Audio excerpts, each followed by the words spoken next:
Bonsoir à tous, bienvenue sur Vox Africa. Merci d'être au rendez-vous de Focus. Focus spécial Côte d'Ivoire à l'occasion de la campagne électorale pour la présidentielle de 2015. Nous recevons les différents candidats à cette campagne présidentielle et nous avons le plaisir et l'honneur d'avoir aujourd'hui sur notre plateau de Focus spécial M. Konan Kouadio-Siméon, qui est un candidat neutre et indépendant, comme il se définit. Monsieur Konan Kouadio, bonjour. Bonjour. Merci d'avoir accepté de recevoir Vox Africa ici, dans votre quartier général de campagne, ici donc à Abidjan. Alors, comment allez-vous d'abord? Eh bien, comme vous le voyez, je vais comme un charme, je vais très bien. Alors, pour vous présenter à ceux qui ne vous connaissent pas, les Ivoiriens vous connaissent bien sûr, mais ceux qui vous regarderont à travers cette interview en Europe, en Afrique ou ailleurs, ne vous connaissent peut-être pas. Vous êtes âgé de 51 ans, vous êtes manager en gestion administrative et financière. Hein. Je résume, hein, vous avez fait des études, vous avez même été un certain moment gestionnaire dans le secteur privé. Et puis vous travaillez beaucoup dans les œuvres sociales, c'est un peu votre marque de fabrique. Hein. Vous insistez pour que le social parvienne à tous les Ivoiriens, et notamment la question de la santé pour tous, c'est un point sur lequel vous insistez énormément. Et puis le 21 février 2001, vous avez eu une révélation, une apparition, hein, comme vous l'indiquez selon vous, qui vous a fait un changement radical dans votre vie. Vous avez compris que vous aviez une mission, cette mission c'était réconcilier la Côte d'Ivoire. On en parlera parce que cela marque, ou si je peux dire, cela se ressent dans tout votre programme de campagne. Alors c'est pas la première fois que vous êtes candidat à l'élection présidentielle, vous l'étiez déjà en 2010. Malheureusement, vous n'avez pas été élu. Alors, vous remettez le couvert cette fois-ci, en 2015. Première question, avant de parler des détails de votre programme, hein, dans les différents domaines, moi, je veux savoir qu'est-ce qui est votre motivation profonde? Pourquoi vous vous présentez à la candidature pour être président de la Côte d'Ivoire? Merci. Je me présente à la magistrature suprême de mon pays pour apporter ma part de contribution à l'œuvre de relèvement de notre pays. Vous savez que depuis plus d'un quart de siècle maintenant, la Côte d'Ivoire s'est engagée dans un processus malheureux qui a commencé par la guéguerre entre les leaders politiques jusqu'à aboutir à une véritable guerre qui a eu pour clou la dernière élection présidentielle avec la tragédie de 3000 morts. Eh bien, j'ai pensé qu'il était du devoir de tout citoyen, à quelque niveau où il se trouve, de se lever et de venir au secours de la nation en danger. Ma principale motivation, et la seule, c'est l'impératif de la réconciliation nationale, de la réconciliation des filles et des fils de ce pays, mais également de la réconciliation des filles et des fils de ce pays et des frères et sœurs venus d'ailleurs pour partager notre quotidien. Alors cette mission de réconciliation, Monsieur Kouadio, elle est très honorable, mais je veux dire ça, il n'y a pas besoin d'être président de la République pour la mettre en œuvre. La société civile peut le faire, vous-même vous êtes pasteur, vous pouvez prêcher, comme on dit, la bonne nouvelle. Mais pourquoi vous vous présentez? On a l'impression que vous voulez profiter de cette tribune, en quelque sorte, d'une campagne électorale pour faire passer ce message à tous les Ivoiriens, sans peut-être avoir vraiment l'ambition de diriger ce pays. Ce que vous dites a beaucoup de sens. En effet, je n'ai pas d'ambition. Mon action aujourd'hui sur le terrain politique n'est pas une ambition personnelle. Et vous l'avez dit en introduction, c'est plutôt un appel. Pourquoi je ne le fais pas au sein de la société civile? Ben simplement parce que la réconciliation nationale est une initiative éminemment politique. La réconciliation nationale, comme son nom l'indique, concerne tout le pays, toute la nation. Et pour une activité de telle envergure, l'initiative doit venir de celui qui est le détenteur exclusif du pouvoir. En l'occurrence, le président de la République. C'est lui qui a les moyens de l'État. C'est lui qui peut donc mettre en mission ces personnes qui peuvent réussir la réconciliation nationale. Et je l'ai identifié très tôt en disant que je veux être président de la République pour mettre en mission les chefs traditionnels, les chefs religieux, que je considère comme les poches de moralité et dernier recours quand la République est en danger. Également, un autre pied, parce que c'est sur un socle, un trépied que je veux bâtir mon action, les technocrates, c'est-à-dire ces libres penseurs, libres, indépendants, pour conduire notre pays au relèvement.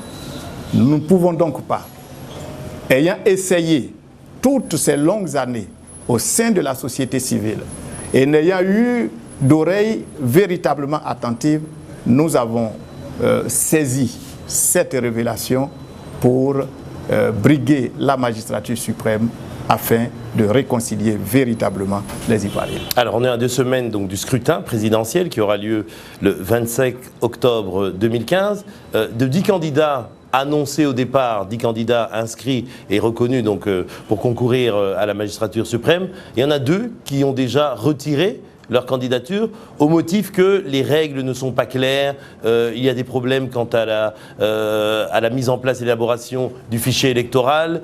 Ils disent aussi que la CEI, donc la Commission électorale indépendante, n'agit pas de façon neutre et équilibrée. Il y a trop de pouvoir qui est donné à un seul candidat, le président sortant Alassane Dramane Ouattara. Est-ce que vous avez les mêmes revendications qu'eux ou bien pour vous tout va bien? On peut aller dans les conditions actuelles à l'élection présidentielle du 25 octobre sans aucun souci. Tout ne va pas bien. Et je devrais même dire, rien ne va. En réalité, les revendications de mes homologues candidats sont des revendications justes et communes.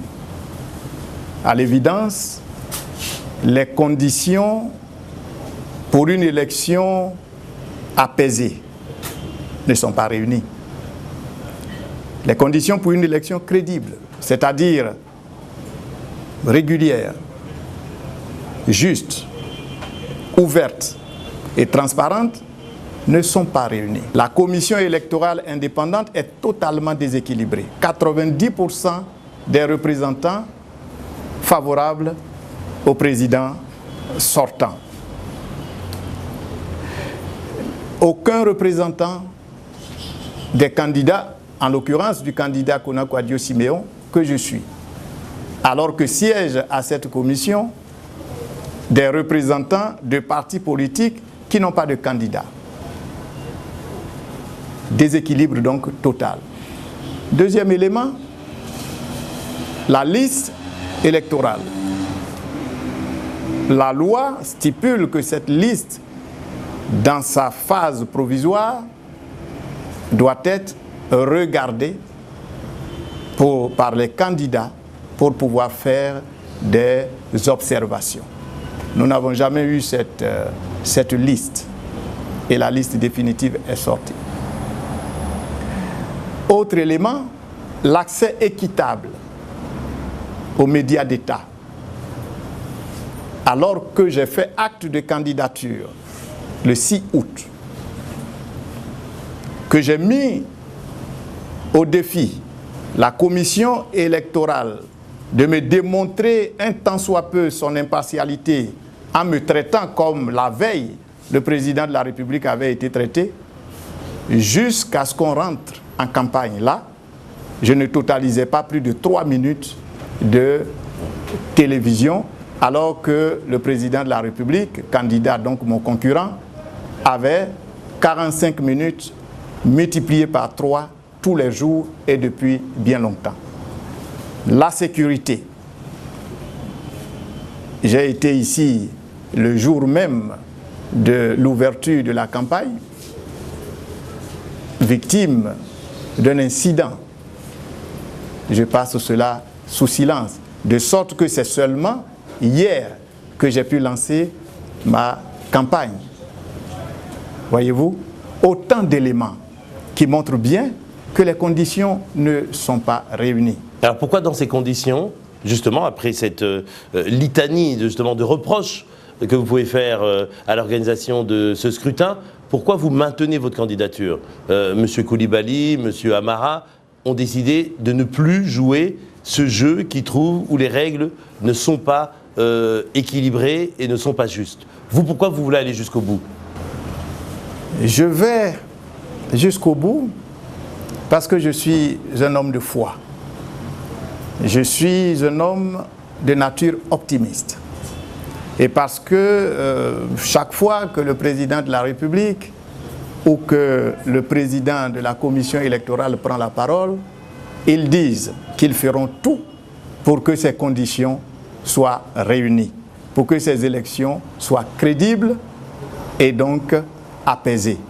Eh bien, parce que je crois que même jusqu'à la dernière minute, les choses peuvent changer, eh bien, je maintiens cette candidature. En 2 semaines, vous croyez qu'on peut changer la liste électorale, qu'on peut réformer la CEI et qu'on peut à la fois aussi améliorer, peut-être, ça oui, c'est faisable, l'accès aux médias de tous les candidats de façon équilibrée?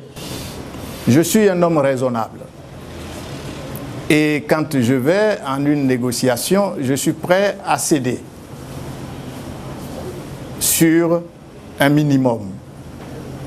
Et ce que nous demandions au chef de l'État, président de la République, c'était d'accepter de recevoir tous les candidats, afin que nous puissions dégager un consensus minimum pour aller à l'élection. Je me contenterai bien d'un consensus minimum. Mais en tout état de cause, chers frères, je suis un appelé de Dieu. Et quelle que soit la situation, j'aviserai, j'interrogerai et je ferai exactement ce que me dira mon Dieu. Alors, autre chose aussi, on a parlé de dire le budget de campagne. Quand on se promène ici à Abidjan, on l'a fait ces derniers jours, on voit qu'il y a une omniprésence d'un seul candidat, le président sortant, en l'occurrence donc Alassane Dramane Ouattara. On voit des affiches à lui partout, des grandes affiches, on entend à la radio des slogans, à la télévision. Donc on voit qu'il a des moyens, mais vraiment disproportionnés par rapport aux autres candidats. Et pour un peu peut-être rétablir cet équilibre, il a dit que chaque candidat devait recevoir 100 millions de francs CFA et vous avez refusé. Pourquoi avez-vous refusé cette offre? J'ai refusé cette offre respectueusement, conformément à mes principes et aux valeurs chères que j'entends inculquer dans mon action politique à mes concitoyens, qui sont des valeurs de clarté, des valeurs de transparence, des valeurs d'honnêteté et des valeurs d'intégrité. Quand je reçois une lettre du président de la République me demandant de passer chercher un chèque de 100 millions de francs CFA, m'expliquant que le président de la République aurait consenti à offrir ces 100 millions aux candidats, bien entendu, respectueux de la loi de la République, j'ai commis mon service juridique à l'effet de m'instruire sur la base légale de cette offre. Eh bien, après investigation, je n'ai pu cerner avec exactitude le bien fondé et la base légale de cette magnanimité subite du chef de l'État, candidat et donc mon concurrent. Quand je considère la pauvreté de la plupart de mes concitoyens, quand je sais que dans nos hôpitaux, les concitoyens meurent quelquefois faute d'avoir un cachet d'aspirine, je me suis dit que ce ne serait pas digne de ma part d'accepter ce cadeau. J'ai donc écrit respectueusement au chef de l'État pour décliner cette offre. Vous êtes arrivé ici, vous pouvez constater que j'aurais été le plus intéressé à courir chercher cet argent. parce que je ne suis pas un homme assou, je ne suis pas un cossu, mais je suis un homme, je veux donner l'exemple au niveau de la corruption, je veux donner un message à mes concitoyens. Comment allez-vous financer votre campagne? Ça coûte de l'argent une campagne, concrètement? Ça coûte de l'argent. Si vous étiez venu hier à mon lancement, vous aurez vu comment je procède. Je suis un homme qui fait toujours de l'extraordinaire avec de l'ordinaire, qui fait beaucoup avec très peu. Hier, je suis allé à la rencontre des populations, des électeurs. Je vais à pied. Je fais une campagne de proximité. Je rentre dans les maisons. Je salue les mains. Je me présente. Je distribue mes prospectus. C'est ce que je compte faire. Dès jeudi, je prendrai la route. Nous irons à notre rythme jusqu'au 23, c'est-à-dire à la fin de la campagne. Et le peuple jugera. Je ne juge pas cela à la fortune, à la puissance financière des uns et des autres, à la puissance relationnelle des uns et des autres. La Côte d'Ivoire est à la croisée des chemins. Et après l'espoir déçu de 2010, nos concitoyens ont saisi l'enjeu et la situation est bien mûre aujourd'hui qu'en 2010. J'y crois et je sais que les Ivoiriens réagiront dans le sens du changement. Changement qui est devenu une des conditions de cette réconciliation nationale. Alors précisément, allons-y un peu sur votre programme.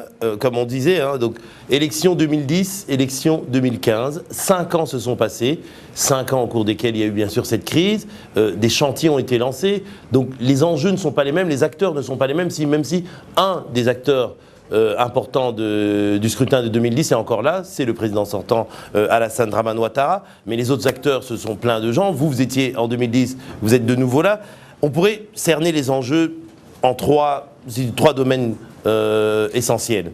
D'abord, renforcer le développement, consolider la croissance économique, la rendre peut-être plus inclusive, mieux redistribuer justement cette richesse, que tout le monde vante, que la Côte d'Ivoire est de nouveau debout, la Côte d'Ivoire est un pays vers l'émergence. Deuxième domaine, c'est la réconciliation nationale. Et troisième domaine, c'est l'emploi des jeunes. Comment faire justement pour redonner espoir à cette jeunesse, un pays où plus de 65% de la population a moins de 25 ans. Moi, je vais m'arrêter avec vous sur la question de la réconciliation nationale, puisque vous mettez votre candidature sur, si on peut dire, le domaine de la morale.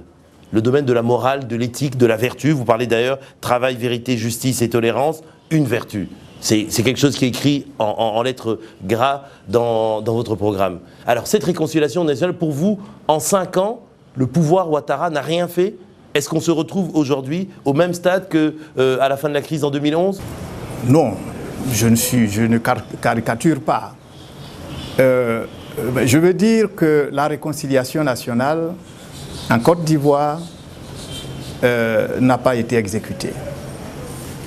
Je ne dis pas que rien n'a été fait. Des choses ont certainement été faites, mais n'ont pas abouti, en tout cas, à la réconciliation nationale, c'est-à-dire au rapprochement des différentes communautés et à briser le mur de méfiance qui s'est installé entre ces populations depuis. N'est-ce pas qu'aujourd'hui, quand vous parcourez nos rues, on parle de pro-Gbagbo, on parle de pro-Ouattara. Et voyez-vous, derrière ces vocables qui peuvent paraître totalement anodines, ce sont des murs qui se dressent. La méfiance est de règle aujourd'hui. Et donc, nous pensons que cette réconciliation doit être orientée autrement. Quelles sont les recettes du candidat KKS, justement? Les recettes sont simples. Il y a eu dans ce pays 2 camps qui se sont affrontés. Il y a eu donc des responsabilités de part et d'autre. Je ne suis pas pour l'impunité. Je suis pour que quiconque a commis une infraction vis-à-vis de la loi en subisse toute la rigueur. Mais je suis pour que cela se fasse dans l'équité, dans la justice. La première chose qu'il faut faire aujourd'hui pour notre réconciliation, c'est de poser des actes de façon à rendre plus crédible notre justice. Car c'est vrai, nous n'arriverons pas à cette réconciliation sans passer par la justice, sans savoir véritablement ce qui s'est passé. Et la justice est en cours en Côte d'Ivoire, on a vu. La justice est en cours de façon malheureusement unijambiste. On parle de justice des vainqueurs et ce n'est pas dénudé de tout sens. Quand après ce qui s'est passé, le chef de l'État lui-même commande une enquête qui révèle la responsabilité des deux camps et que dans l'exploitation de ces résultats de l'enquête, on ne s'intéresse qu'à un seul camp, on ne pose pas des actes de réconciliation. Il faut donc déjà être juste là. Les personnes qui auront été reconnues avec des preuves coupables de malversation, de quelque crime que ce soit, paieront devant la justice. Mais devant la justice de Côte d'Ivoire, pas devant une autre justice. Là-dessus, je suis clair. C'est-à-dire, pour être clair, encore plus clair, c'est-à-dire que pour vous, la CPI, la Cour pénale internationale, n'a pas à juger les crimes commis en Côte d'Ivoire? La Côte d'Ivoire a ratifié le traité qui met en place cette Cour. Je suis tout à fait d'accord. Mais on fait un choix. Il s'agit d'un dossier global. Si on décide de référer tout le dossier à la CPI, on laisse la main à la CPI qui juge donc tous les éléments de ce dossier. Si on estime que telle n'est pas la position du gouvernement, alors on se saisit soi-même du dossier, on le règle. Moi, président de la République, je ne me dessaisirai jamais de mon pouvoir de grâce. Le pouvoir de grâce, c'est ce qu'il y a de divin dans le pouvoir. Ce qui fait qu'un président de la République est quelqu'un d'à part, c'est le fait qu'il peut, à un moment donné, après condamnation, après procès, dire « Ok, en tant que père, il a payé un peu, allez, je vais lui accorder le pardon de la nation. » Ça, c'est sur le principe, mais dans les faits, c'est-à-dire quoi? Vous attendiez ou vous attendez encore du président Ouattara qu'il use de son pouvoir de grâce à ce moment-ci, ou alors il faut qu'on aille au bout des procédures judiciaires d'abord? La cohérence de ce que je développais était pour aboutir au fait que je n'aurais pas pris, moi, la décision de transférer un concitoyen devant la CPI. Surtout pour des raisons de réconciliation nationale. Et aujourd'hui, l'on voit très bien que la réconciliation nationale ne bouge pas du tout parce qu'un camp, le camp du président Laurent Gbagbo, ne se sent pas du tout concerné. De sorte que cette décision de transférer Laurent Gbagbo à La Haye est devenue un blocage pour la réconciliation nationale. Je pense qu'on aurait pu, je suis d'accord qu'on dise qu'on est arrivé dans un contexte où il n'y avait plus de justice et tout. Bon, ben, tout de même, Simone est resté. Blé Goudé lui-même est resté jusqu'à une date récente. Je crois qu'on aurait pu le faire ici. Et ça, c'est une question majeure. La question des exilés politiques. Vous imaginez aujourd'hui, plusieurs milliers de nos compatriotes se trouvent encore en exil et préfèrent les conditions difficiles de l'exil que de rentrer dans leur propre pays par crainte pour leur vie ou pour d'être jetés simplement dans les geôles de nos prisons, où croupissent déjà plusieurs centaines de nos concitoyens. Voyez-vous, il n'y aura pas de réconciliation si nous avons à craindre à tout moment une réaction de compatriotes se trouvant en exil. Il faut donc faire en sorte que tout le monde rentre. Quand cela est fait, il faut laisser la question le travail de la coexistence pacifique, de la cohésion sociale entre les mains des chefs traditionnels, des chefs religieux, pour penser les plaies, les meurtrissures, n'est-ce pas, des cœurs qui sont énormes, afin que nous puissions véritablement baisser cette tension, passer à une autre page, la page d'espérance que nous avons promis à l'humanité. Merci beaucoup, Monsieur Konan Kouadio-Siméon. Ça sera le mot de la fin, justement, cet espoir, cette espérance que tous en Afrique, on est motivés de ça pour la Côte d'Ivoire, quand même, qui est un beau pays. On espère que le scrutin de 2015 ne va pas répéter l'histoire de 2010 et qu'il n'y aura pas de crise après cette élection présidentielle. En tout cas, merci de nous avoir reçus. Merci d'avoir expliqué, en gros, votre programme qui est basé, comme on le rappelle, en tant que candidat neutre et indépendant, sur ce devoir, cet impératif moral de la réconciliation des Ivoiriens entre eux. Merci beaucoup. Merci, cher ami. Merci à vous, chers téléspectateurs, pour votre fidélité à Vox Africa. Merci d'avoir suivi donc cette émission. Je remercie la réalisation faite par Bolim Panimpongo, assisté de Monsieur François de Sales Kouakou Kassi, toutes les équipes de RK Média et de Vox Africa Côte d'Ivoire. On se retrouve prochainement sur la même chaîne. Au revoir.